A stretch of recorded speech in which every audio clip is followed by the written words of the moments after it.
LSU has a loaded portal class. Man. They signed the number one quarterback in the portal in Sam Levitt. They signed the number one offensive tackle in Jordan Seaton. And excuse me if I pronounce Prince well, Unemi. I'm not even gonna try to do the rest, but he's the number Uman, one edge. I'm looking at it. Uman Milan. Yeah, Uman he has a brother in the NFL too Milan. that plays for the Carolina Panthers. And Oh, you should know that then. How you not know how to say his yeah, name? Come on now. and they had another linebacker from Ole Miss from Alabama, T.J. Daughtery. So I mean they've got a loaded portal class, and I mean they got more than just that. Winston Watkins from Ole Miss. I mean they got a straight haul. I That's mean that that was fight, one of the man. things Ole Miss was very concerned about him sticking around for the playoffs because they felt like he was going to tamper with their roster. They even got a former five-star quarterback, Houston Longstreet, who was a freshman this year. He's going to be the backup at LSU. Hmm. So he's a five-star. He was a freshman last year. He's going to be the backup quarterback, sort of like Dante Moore was with Dylan Gabriel. So that's going to be very interesting. They even got Eugene Wilson from Florida, Jace Brown from Kansas State. Like they got some different difference makers in the portal, and they even have like key guys coming back, like Harlem Berry, the running back, Caden Durham, the running back, Whit Weeks, the linebacker. Like it's not like it's a full on rebuild. Like they're stacked with talent at LSU. How you think they're gonna be this season with all that talent? You think everything on paper is gonna add up? Another natty or like? Let's look at their schedule. I mean, I think they have a. I don't know if it's championship or bust. Like this isn't like a cakewalk schedule. So like they play Clemson. I think that'll be a win. I don't think Clemson's the same Clemson. They play La Tech. That should be a win. At Ole Miss, that's gonna be At serious. Ole Miss? I Oh see my College Game days. Day being there. I see that's gonna be a big one. Mm-hmm. They play Texas A&M, Marcel Reed, Mario Craver. I mean, they're gonna be experienced. They play our school at McNeese State. I would assume that'd be a win. At Kentucky with a new head coach, that should be a win. Mississippi State should be a win. At Auburn won't be a cakewalk in that stadium.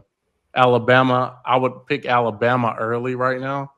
Texas is going to be stacked with Arch Manning, Cam Coleman, and all the running backs they got from the portal.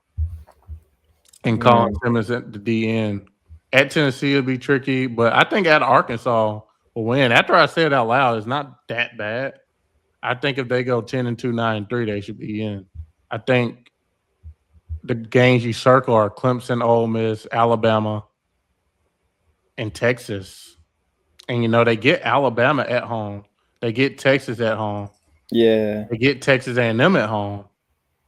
They do go to Auburn at Ole Miss, but I mean, that's not a horrible schedule from like what I thought it was.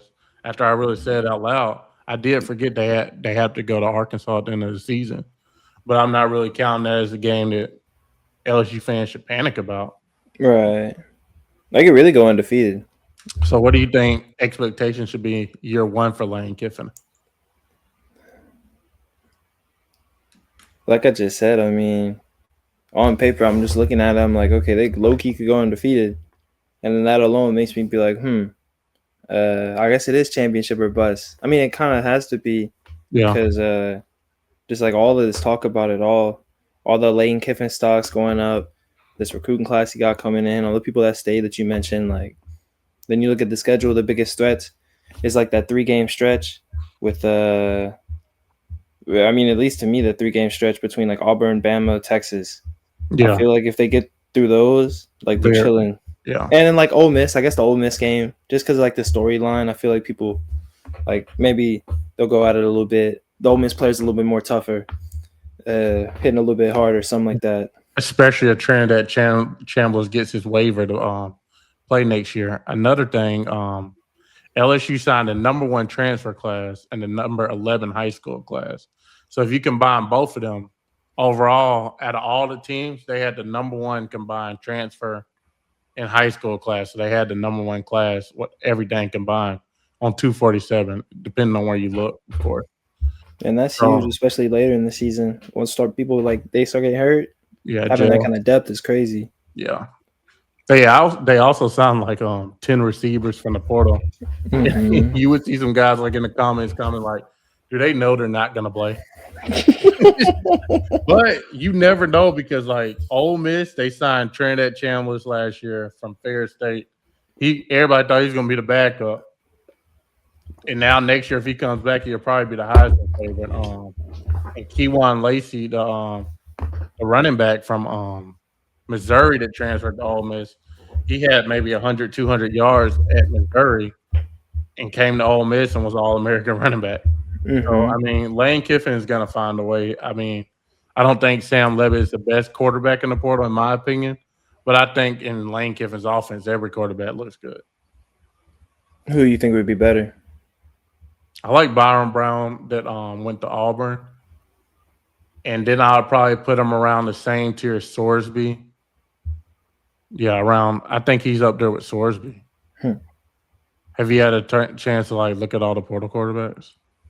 Not too much, but I know of the two you mentioned, and I get it.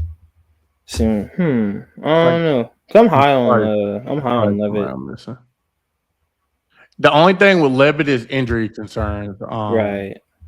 But the guy from North Texas that went to Oklahoma State, Drew Mestamaker, he's gonna be a dude too. And another guy that we're gonna talk about later, Darian Mensah, who's going to Miami. He's another difference maker. We'll talk about him a little later.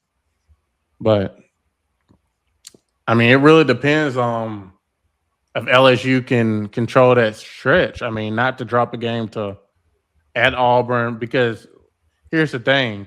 They go to at Auburn. On paper, you would think they'll win that game.